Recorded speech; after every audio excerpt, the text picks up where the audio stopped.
অন্যরা কেনাসন বেগুন গমাসন নে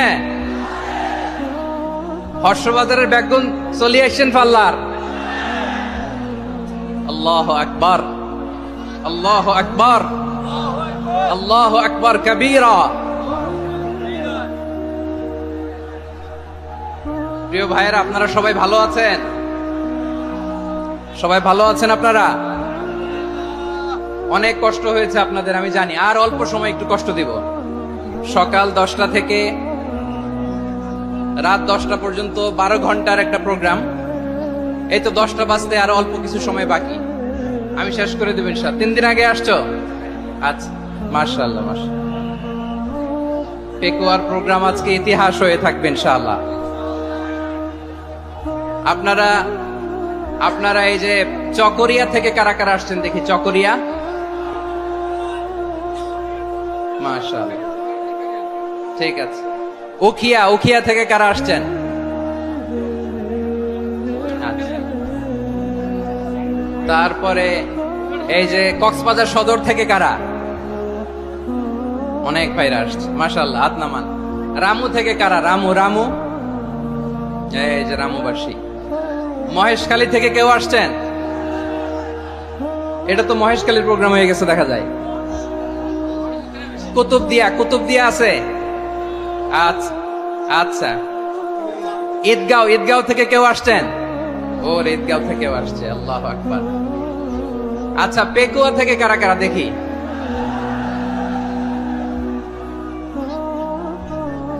মাশাআল্লাহ মাশাআল্লাহ মাশাআল্লাহ। আচ্ছা, সাতকানিয়া লোহাগড়ার কে?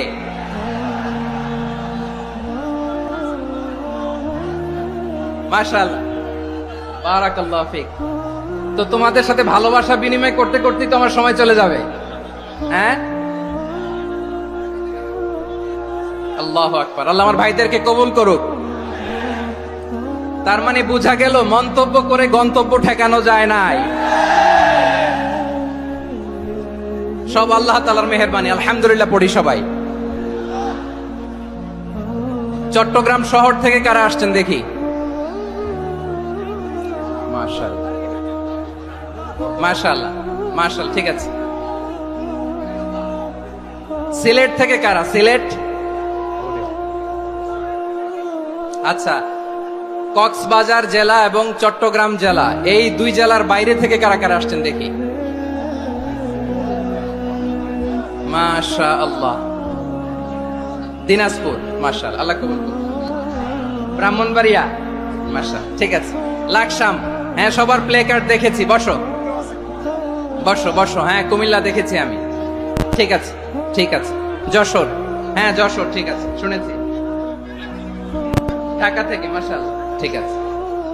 প্রিয় ভাইরা, এই যে আমি আসার সময় র্যাবের একটা ব্যাটালিয়ন আমাকে প্রোটোকল দিয়ে নিয়ে আসছে। কত লক্ষ মানুষকে ঠেলে লাঠি চার্জ করে রক্তাক্ত করে যে আমাকে আনা লাগছে, এটা বোঝানোর মতো না। যদি আপনারা না দেখতে পেতেন। যারা আহত হয়েছে, আল্লাহ তাআলা ভাইদেরকে সুস্থ করে দেখ। আল্লাহ তাআলা আপনাদের এই প্রচেষ্টাকে কবুল করুক। আপনারা যদি এই যে এরকম চিৎকার চেঁচামেচি হই হুল্লোড় করতে থাকেন, কোনো আলোচনা করা যাবে না। আমি মেহেরবানি করে এই যে 2 হাত একসাথে করে করজোর করে আপনাদের কাছে অনুরোধ করছি, আপনারা বসুন, শান্ত হয়ে বসুন। আপনারা শান্ত হন মেহেরবানি করে। আর এই যে ঢিল ছোড়াছুরি করবেন না, পানি ছোড়াছুরি, ঢিল ছোড়াছুরি না। যারা বসতে পারেন নাই, দাঁড়িয়ে থাকেন। আজকে আমরা সবাই দায়িত্বশীল, আজকে সবাই দায়িত্বশীল। এই যে ইউটিউবার ভাই, এই যে এলইডি ভাই, বসে যান, ঠিক আছে, থ্যাংক ইউ, বসে যান। শ্রোতাদের সাথে কোনো কথা বলা যাবে না, আমার সাথে কথা, বসে যান। আমি অনুরোধ করব আমার প্রিয় ইউটিউবার ভাইরা, ফ্রেম ঠিক হলে, ফোকাস হলে বসে যান, ঠিক আছে ঠিক আছে। পেকুয়ার ভাইরা, তোমরা আজকে ইতিহাস গড়েছ। আমি অনুরোধ করব অল্প কয়েকটা মিনিট একটু নীরবতা বজায় রাখতে হবে। আমি কয়েকটা বার্তা তোমাদের সাথে শেয়ার করে আজকে আমরা বিদায় নেব ইনশাআল্লাহ। সকাল 10টা থেকে অনেক আলোচনা হয়েছে, অনেক, এত আলোচনার দরকার হয় না। গুরুত্বপূর্ণ 2-1টা কথা, কোরআনের কয়েকটা বার্তা শেয়ার করতে পারলে যথেষ্ট। আমরা যা সকাল থেকে শুনেছি এতটুকু আমল করতে পারলে এনাফ, গুড ইনাফ। কিন্তু একটু নীরব হইতে হবে আল্লাহর ওয়াস্তে। আরব বিশ্বে একটা ট্রেডিশন আছে, আল্লাহর ওয়াস্তে বললে এখানে এর উপরে আর কথা থাকে না, এটা হচ্ছে লাস্ট কথা। আল্লাহর ওয়াস্তে, আমি আবারও বলছি, আই রিপিট, এই যে তোমরা সবাই young, the Gen Z of Pekua, তোমরা বাংলাদেশের চিত্র পাল্টে দিয়েছো। এই যে প্যান্ডেলের পিছনে এখানকার 3 গুণ মানুষ, ওখানে এলইডি আছে, ওখানে বসে দেখো, কেউ কাউকে ধাক্কা দিবে না। আল্লাহর ওয়াস্তে শেষ, আর বলবো না। যদি দেখি চুপ করেছো, কথা বলবো, নাহলে চলে যাবো, শেষ, এখানেই শেষ, বিদায়। কয়েক মিনিট একটু নীরবতা বজায় রাখা যাবে আজকে? যাবে বাস। সকল প্রশংসার মালিককে, সকল ক্ষমতার উৎসকে, কেউ যেটা পারে না পারে কে? সে আল্লাহর দরবারে আমরা শুকরগুজার হচ্ছি, করে নিচ্ছি কালিমাতুশ শুকর, আলহামদুলিল্লাহ। সবাই গলা খুলে আওয়াজ করে পড়ুন, রব্বানা লাকাল হামদ হামদান কাসীরান তাইয়িবান মুবারাকান ফীহি ইয়া রাব্বি লাকাল হামদু কামা ইয়ানবাগি লিজালালি ওয়াজহিকা ওয়া আযীমি সুলতানিকা লাকাল হামদু বিল ঈমান লাকাল হামদু বিল ইসলাম লাকাল হামদু বিল কুরআন।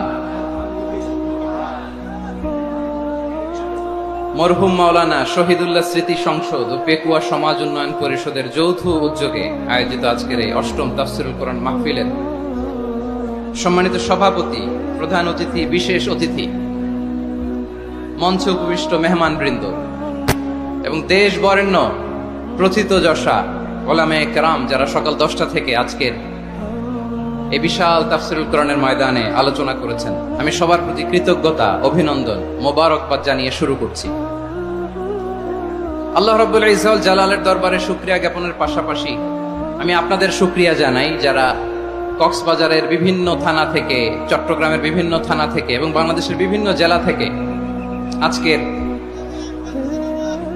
আমাদের এই প্রোগ্রামে প্রায় দীর্ঘ 5 বছর পর যে তাফসীরুল কোরআনের প্রোগ্রাম দিয়ে এবছর আমরা প্রোগ্রাম শুরু করছি, সেই প্রোগ্রামে আপনারা জয়েন করেছেন। আপনাদের সবাইকে অন্তরের অন্তঃস্থল থেকে শুভেচ্ছা জানাই। আমি অন্তরের অন্তঃস্থল থেকে শুভেচ্ছা জানাতে চাই আমার প্রিয় সাংবাদিক বন্ধুদের, electronics media, printing media, YouTuber ভাইদের। আজকে এই প্রোগ্রামের শান্তি শৃঙ্খলা নিরাপত্তার দায়িত্বে নিয়োজিত ছিল পুলিশ বাহিনী, বিডিআর বাহিনী, তারপরে র্যাব, দেশপ্রেমিক সেনাবাহিনী এবং পেকুয়ার ভলান্টিয়ার্স ভাইয়েরা, যারা যেভাবে আজকের প্রোগ্রামকে সার্থক করার জন্য আপনারা শ্রম দিয়েছেন, সময় দিয়েছেন, মেধা দিয়েছেন, উপস্থিত হয়ে প্রোগ্রামকে সার্থক করেছেন, আমি সবাইকে শুভেচ্ছা এবং মোবারকবাদ জানিয়ে শুরু করতে চাই। সম্মানিত ভাইয়েরা, আমাদের সময় হাতে খুব কম। বড় তাফসীল প্রোগ্রামগুলোর সবচেয়ে বড় ক্রাইসিস বা প্রবলেম হচ্ছে এখানে শোডাউন থাকে বেশি, ইউটিউবার থাকে বেশি, নিউজ কাভারেজ বেশি, কিন্তু মন খুলে, প্রাণ খুলে, নিঝুম নিস্তব্ধ একটা পরিবেশে কথা বলার যে সুযোগ, সেটা হয়ে ওঠে না। কিন্তু আমরা একটু কষ্ট করলে, একটু স্যাক্রিফাইস করলে এটা সম্ভব। আমি শুরুতে হাত জোর করে আল্লাহর ওয়াস্তে আপনাদেরকে চুপ থাকতে বলেছি। কোনো ভলান্টিয়ার্স আপনাকে বলবে না, একজন আরেকজনকে বলবে না, একে অন্যকে বলার দরকার নাই, থামো, সরো, জায়গা নাই, কিছু বলার দরকার নাই। শুধু চুপ থাকতে হবে মেহেরবানি করে কয়েকটা মিনিট। আল্লাহর ওয়াস্তে যদি মেহেরবানি করে চুপ থাকতে পারেন, কয়েকটা কথা শেয়ার করবো ইনশাআল্লাহ। এইদিকে চুপ হয়ে গেছে মাশাআল্লাহ, এই দিকটাতেও। আল্লাহর ওয়াস্তে ধাক্কা ধাক্কি জায়গা না হলে পেছনে চলে যাও, আমাকে দেখা লাগবে জরুরি না তো, এলইডি আছে ওখানেও দেখা যাবে, ওখানে চলে যাও। ধাক্কা ধাক্কি করে ঘেমে ঘরমাক্ত হয়ে কি একটা কঠিন অবস্থা। শীতের সিজন মনে হয়, আমি তো ঘামতেছি, ফ্যানটা বাড়াই দিতে হবে, ঘামতেছি টোটালি। র্যাবের ভাইয়েরা কি পরিমাণে কষ্ট স্বীকার করেছে আমাকে এখানে উঠাতে, যে এটা বলে বোঝানোর মতো না। তো আমাদের দেশের ভাইয়েরা ইমোশনাল, আবেগী অনেক। আবেগ দিয়ে অনেক কিছু আমরা হারাই, ভুল করি, আমরা বুঝি না, লং রানে আমরা চিন্তা করতে পারি না। একটা নিঝুম নিস্তব্ধ পরিবেশ যদি দেয়া যেত, কথা বলতে পারতাম, লক্ষ লক্ষ কোটি কোটি মানুষ, সারা পৃথিবীর মানুষ এটা শুনতো, মানুষের মন মস্তিষ্ক চিন্তা মননে পরিবর্তন আসতো। কিন্তু ধাক্কা ধাক্কি করে আসতে আসতে আমাদের মাইন্ড ডিস্টার্ব হয়ে যায়। কিছু বুলেট পয়েন্ট সাজিয়ে নিয়ে আসছে, যেটা বলবো এটা ব্রেন থেকে হারিয়ে যায়, আর মনে রাখতে পারি না। জান নিয়েই তো টানাটানি, আমি মনে রাখবো কি? জান নিয়ে টানাটানি। তো যদি আমরা প্রতিটা বড় বড় পাবলিক ইভেন্টে যদি এরকম করি, আমাদের পক্ষে কি আর ময়দানে কথা বলা সম্ভব হবে? বাধ্য হয়ে পরে ফেসবুকে ঘোষণা দিব যে আমি আর তাফসির মাহফিলে নাই, আমি মসজিদের হালাকা করব, 20 জন নিয়ে আমি দাওয়াতি কাজ করব, যথেষ্ট, গুড ইনাফ। এটাই আপনারা চান নাকি? এটাই চান? তো একটু মেহরবানি করে চুপ করা যাবে না? জায়গা না হলে পেছনে চলে যান, কিন্তু যারা থাকবেন চুপচাপ, আওয়াজ করা যাবে না। আল্লাহর ওয়াস্তে, আল্লাহর ওয়াস্তে অনুরোধ করার পরে যদি এটা ভায়োলেট করেন, জবাব দিতে হবে আল্লাহর কাছে। খবরদার, আল্লাহর ওয়াস্তে বলেছি, আওয়াজ করা যাবে না। ভাইয়েরা, এভাবে আলোচনা করা যায় না, মেহরবানি করে আওয়াজ করবেন না। আমার দিকে তাকান। আজকে যে টপিকটা নিয়ে আমি আপনাদের সামনে কথা বলবো, সেটা হচ্ছে আমাদের ধর্মীয় জীবনে, সামাজিক জীবনে, রাষ্ট্রীয় জীবনে ঐক্যবদ্ধ থাকার গুরুত্ব। The importance of unity in our life. আমরা ঐক্যবদ্ধ থাকতে চাই কি চাই না? এই আপনাদের গলার আওয়াজ। আমরা ঐক্যবদ্ধ জীবন যাপন করতে চাই কি চাই না? চাই। ঐক্যের কোনো বিকল্প নাই। গত 50 বছর তো দেখেছি এই ডিসইউনিটি, অনৈক্য, বিভেদ, বিচ্ছিন্নতা আমাদেরকে কোথায় নিয়ে গিয়েছে। এই যে দেখেন, কিছুদিন আগে আমাদের বর্তমান নেতা ডক্টর ইউনূস, উনি সব রাজনৈতিক নেতৃবৃন্দদেরকে ডেকেছেন একটা ইস্যুকে কেন্দ্র করে। তার মানে গোটা বাংলাদেশ এক হয়ে গিয়েছে। আমরা সবাই উদ্বেলিত হয়েছে, উচ্ছ্বসিত হয়েছে, ঠিক কিনা বলেন? রাজনৈতিক নেতাদেরকে ডেকেছেন উনি, আমরা এক হয়েছি। এরপরে ধর্মীয় অঙ্গনের যে লিডাররা, বিভিন্ন ধর্মের, শুধু মুসলিম না, সবাইকে ডেকেছেন, আমরা ঐক্যবদ্ধ হয়েছি। এটাকে বলে ন্যাশনাল ইউনিটি, জাতীয় ঐক্য।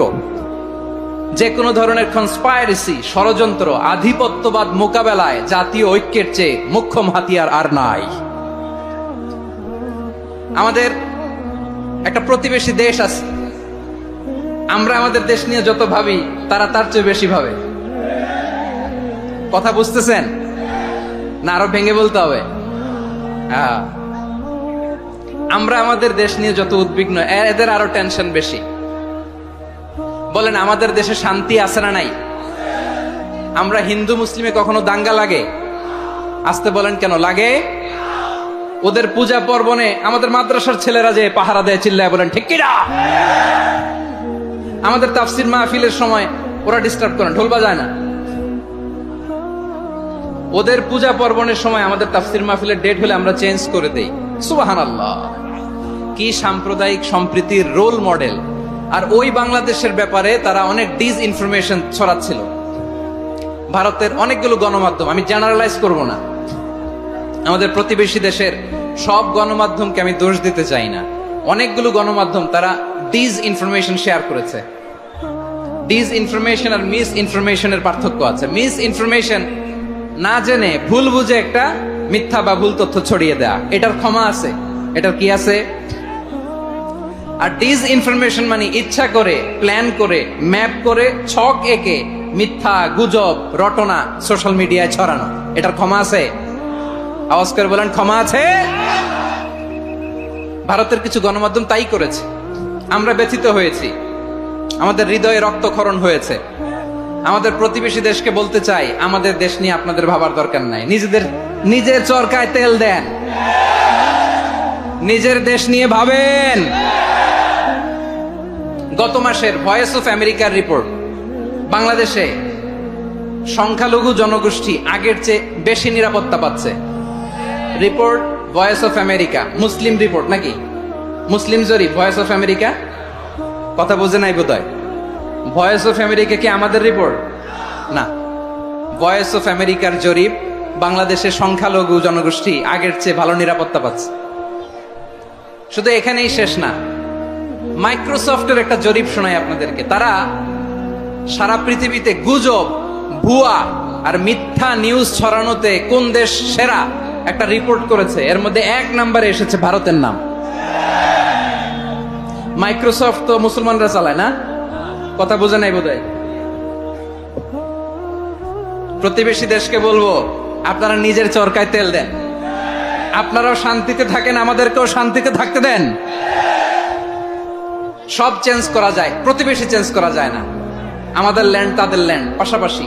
আমরা চাই তারাও সুখে থাক, আমরাও সুখে থাকি, ঠিক কিনা? কিন্তু প্রতিবেশী হলে বন্ধুত্বপূর্ণ আচরণ করতে হয়। প্রতিবেশী যদি বন্ধু না হয়ে প্রভু হতে চায়, এরকম দানব প্রতিবেশী কেউ চায় না। ভারত যদি বন্ধুত্ব উপহার দেয়, আমরাও বন্ধুত্ব দিব, কি বলেন? তারা যদি বন্ধু সুলভ আচরণ করে, আমরাও বন্ধুত্ব উপহার দেব। কারণ আমাদের পররাষ্ট্র নীতি হচ্ছে সবার সাথে বন্ধুত্ব, কারোর সাথে বৈরিতা নয়। আলহামদুলিল্লাহ বলেন, কত চমৎকার পলিসি আমাদের। আমরা নির্বিবাদী, আমরা বাংলাদেশিরা শান্তিকামী। We are proud of that. এজন্য আমরা গর্ববোধ করি। আমাদের পররাষ্ট্র নীতি সবার সাথে বন্ধুত্ব, কারোর সাথে শত্রুতা নয়। তাই প্রতিবেশী দেশকে বলবো, আমার ভাইয়েরা, আপনারাও আমাদের ভাই। বন্ধুত্ব দিলে বন্ধুত্ব পাবেন। বন্ধুত্ব ইজ ওয়েলকাম, দাদাগিরি নয়। বন্ধুত্ব ওয়েলকাম, দাদাগিরি নয়। Loud and clear. ভারত যদি বন্ধুত্ব দেখায়, বন্ধুত্ব পাবে। কিন্তু ভারত যদি বাংলাদেশে আধিপত্যবাদ বিস্তার করতে চায়, বাংলাদেশের 18 কোটি জনগণ সেটা রুখে দেবে। ভারত যদি গৌর গোবিন্দের ভূমিকায় নামতে চায়, দেশের 18 কোটি মুসলমান শাহজালালের ভূমিকায় নামবে।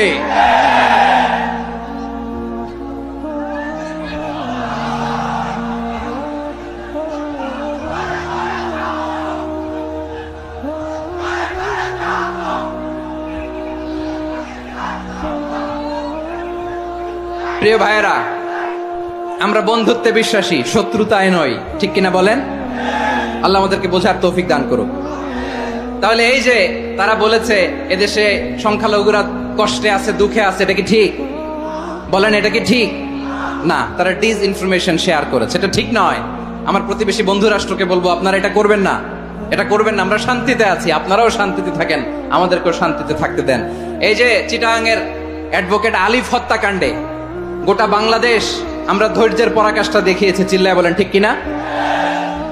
আমাদের নেতা আমাদেরকে ডেকেছে, আমরা শান্ত থেকেছি। আমরা শান্ত থাকতে চাই, আমরা ঐক্যবদ্ধ থাকতে চাই। যে কোনো ষড়যন্ত্র রুখে দেওয়ার জন্য ঐক্যবদ্ধ প্রচেষ্টার কোনো বিকল্প নাই। তাই আজকের আলোচনার ছোট্ট একটা টপিক আমি শিরোনাম ঠিক করেছি, আমাদের জীবনে, সমাজ জীবনে, ধর্মীয় জীবনে, রাষ্ট্রীয় জীবনে ঐক্যবদ্ধ থাকার গুরুত্ব। এবার আওয়াজ করে পেকুয়ার ভাইয়েরা বলেন, আমরা ঐক্যবদ্ধ জীবনযাপন করতে চাই কি চাই না? আল্লাহ তাআলা সে নির্দেশনাই দিচ্ছেন। আল্লাহ তাআলা ইরশাদ করছেন, ওয়া'তাসিমু বিহাবলিল্লাহি জামিআন ওয়া লা তাফাররাকু ওয়াযকুরু নি'মাতাল্লাহি আলাইকুম إذ كنتم أعداء فألف بين قلوبكم فأصبحتم بنعمته إخوانا وكنتم على شفا حفرة من النار فأنقذكم منها كذلك يبين الله لكم آياته لعلكم تهتدون الله أكبر পড়েন আল্লাহ বললেন ও গোলামেরা শোনো ওয়াতাসিমু বিহাবিলিল্লাহি জামিআ ও আমার গোলামেরা সবাই মিলে আল্লাহর রশিকে আঁকড়ে ধরো আল্লাহর রশি হলো ইসলাম আল্লাহর রশি হলো কোরআন আল্লাহ বললেন কোরআনকে আঁকড়ে ধরো ইসলামকে আঁকড়ে ধরো একা একা আঁকড়ে ধরলে চলবে না জামিআ সবাই মিলে আঁকড়ে ধরো এই আদেশটা আমাদের জন্য দান করেছেন কে আল্লাহ তাআলার নির্দেশ ওয়াতাসিমু বিহাবলিল্লাহি জামিআ সবাই মিলে আল্লাহর রশিকে আঁকড়ে ধরো হাবলুল্লাহ মানে আল্লাহর রশি হাবলুল্লাহ মানে কি রশি এই হাবলুল্লাহ আল্লাহর রশি বা আল্লাহর রজ্জু দ্বারা উদ্দেশ্য হচ্ছে ইসলাম আল্লাহর রশি দ্বারা উদ্দেশ্য কি তাফসিরে অনেক ব্যাখ্যা এসেছে এই এরকম পরিস্থিতিতে তাফসিরের সূক্ষ্ম সূক্ষ্ম বিষয়গুলো আমরা শোনাতে চাই কিন্তু পরিবেশ হয়ে ওঠে না আল্লাহর রজ্জু বা আল্লাহর রশি দ্বারা উদ্দেশ্য হচ্ছে ইসলাম আল্লাহর রজ্জু বা আল্লাহর রশি দ্বারা উদ্দেশ্য হচ্ছে কোরআন কারণ কোরআন আমাদেরকে ঐক্যবদ্ধ করে ইসলাম আমাদেরকে ঐক্যবদ্ধ করে, চিল্লায় বলেন ঠিক কিনা? এজন্য আল্লাহ বললেন, তোমরা আমার রশিকে আঁকড়ে ধরো, বিচ্ছিন্ন হয় না, আমার দেয়া নেয়ামতগুলো স্মরণ করো। যখন তোমরা ছিলে শত্রু, তোমাদের মধ্যে হৃদয়ে আমি আল্লাহ ভালোবাসা ঢেলে দিলাম, ফলে তোমরা সবাই ভাই ভাই হয়ে গেলে। তোমরা সবাই ছিলে জাহান্নামের কিনারায়, জ্বলন্ত অগ্নিকাণ্ডের পাশে। আমি আল্লাহ দয়া করে ঈমানের বদৌলতে তোমাদেরকে আগুন থেকে ফেরালাম। আমি আল্লাহ দয়া করে তোমাদেরকে জান্নাতের পথ দেখিয়ে দিলাম। সুবহানাল্লাহ পড়েন। এমন পথ দেখালাম যেই পথ তোমাদেরকে জান্নাতে নিয়ে যাবে, পথের দিশা তোমরা পাবে। লাআল্লাকুম তাহতাদুন। প্রিয় ভাইরা, তাহলে আমাদের যে ঐক্যবদ্ধ থাকতে হবে, এই নির্দেশটা কার? নাকি মন মতো আমি বানায় বলতেছি? আওয়াজ করে বলুন, নির্দেশটা কার? আল্লাহর। তাহলে আমাদেরকে ঐক্যবদ্ধ জীবন যাপন করতে হবে। প্রিয় ভাইরা, ইসলাম আমাদেরকে ঐক্যবদ্ধ করে। ইসলাম আমাদেরকে কি করে? সংঘবদ্ধ করে, ঐক্যবদ্ধ করে। বিচ্ছিন্ন হওয়া যাবে না। বিরোধ, বিচ্ছিন্নতা, মতানৈক্য, এগুলো আমাদেরকে ধ্বংস করে, আমাদেরকে দুর্বল করে।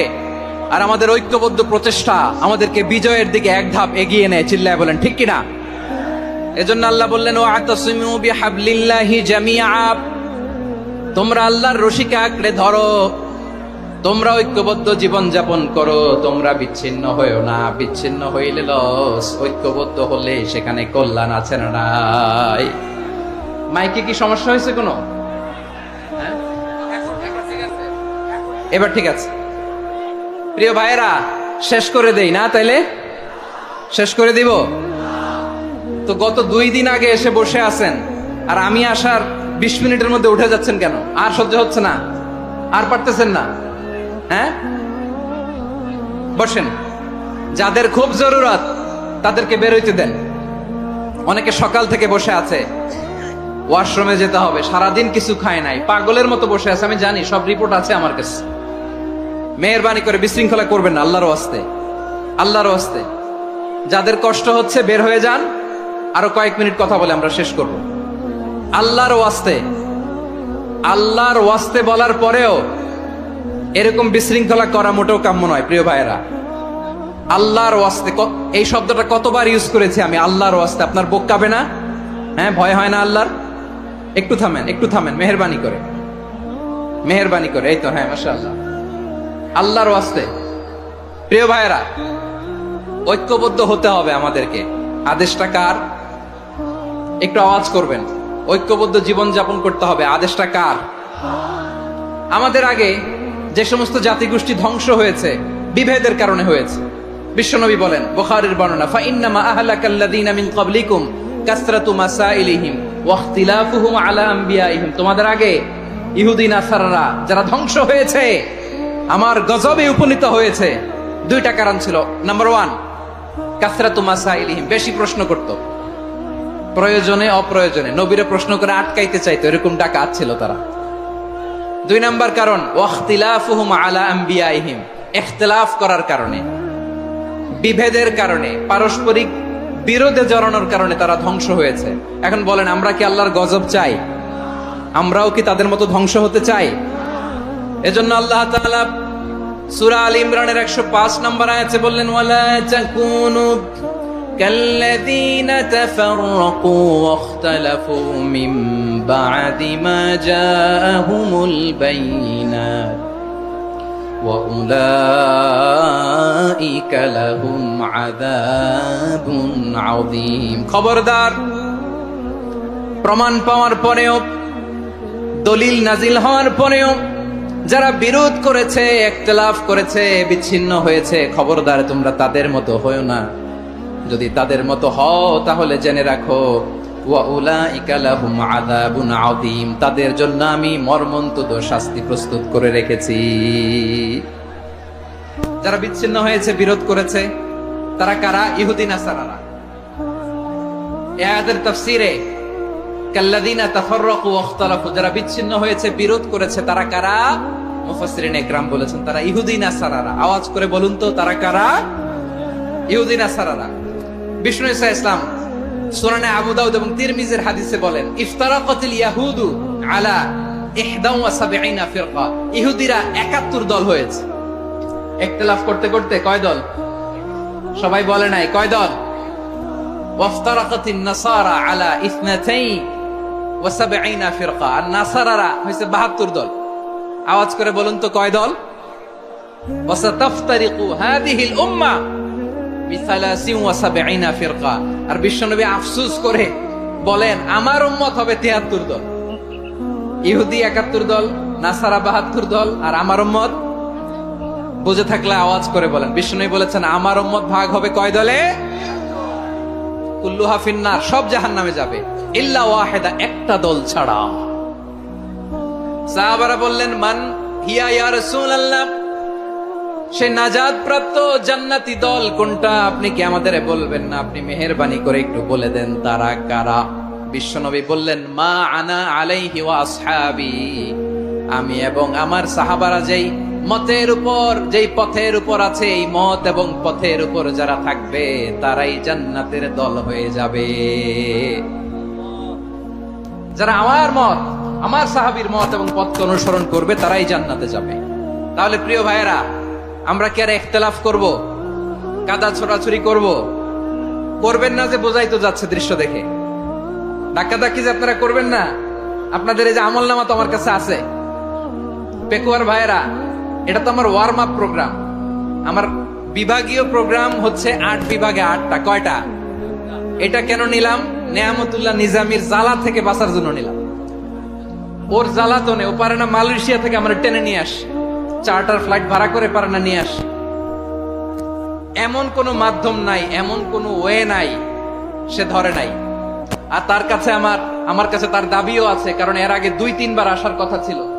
কয়েকবার এসে এসে ফিরে গেছি, অনুমতি হয় নাই। এখন দাবার গটি পাল্টে গেছে।